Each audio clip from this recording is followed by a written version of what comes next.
देख सकते हो जी। तो नाज़रीन असां रस्ते दे विच हां ते रश होंदा पिया सारे ते कोई घोटा छोटा पींदे न ते बस असां अपना सफ़र रवाना करियो। ये देख सकते हो किस तरह मुस्तफ़ील होंदे पिया रोज़ आत घोटे ते।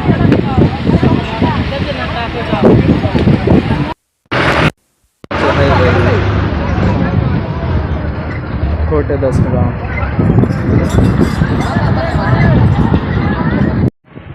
जी। तो भाई ये देख सकते हो भाई जगह तो ब्रेक लाई ये सामने पार्क है। ये देख सकते हो भाई खाकियां वाला सरकार पार्क जी। तो सारा सफ़र इतना अख्ताम होया तो था जगह पे तो सामने नज़र आता था तोड़ वन के तो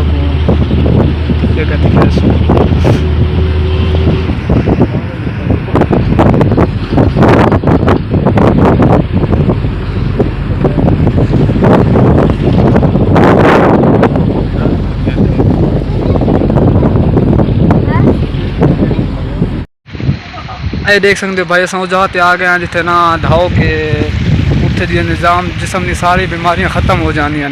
अस उन्हें तो लगे धावन थोड़ी दिखा सकते हैं। ये भाई अस हूँ धा गिद्धा इत्थे दी इत्थे तो थाने एक बाबे नाल मिलैने जिहड़ा लोहरू इत्थे आया स्पैशल धावन वास्ते ते इत्थे ज़ारत करन वास्ते कि साढ़े जो तन दी बीमारियां ख़त्म हो जान। जाके हूँ थाने मिलैने बाबे नूं। ये भाई बाबे आया कल पुछदे कित्थों आए बाबा सही कित्थे आयो? अच्छा तुस इन्ने गल्लां नूं मनदे हो? हाँ बिल्कुल बड़ा ताकतवर पेड़ है। अच्छा अलग नेक बंदे हैगे। ठीक माशाअल्लाह अल्लाह थोड़े ध्यान कबूल करे ते ठीक हो गया। साल 2-3 बार आंदे इस बार लेट आए। ठीक सुन लिया साल 2-3 बार आंदे ने। हां 4-5 बार। हाँ ते कुछ लोग इन गल्लां नूं नहीं मनदे ये थोड़े सामने ही ने बाबे होरां। नेक बंदे हैगे तो आहो ताकतवर है। ये पानी तेरे लगी फिर वो मारी सी लात और पानी निकला उस।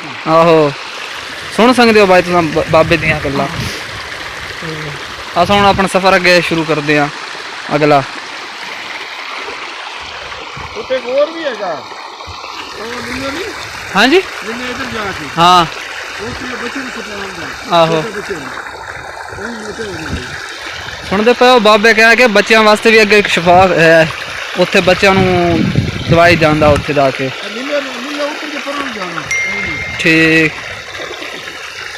ठीक है बाबा अल्लाह हाफिज़।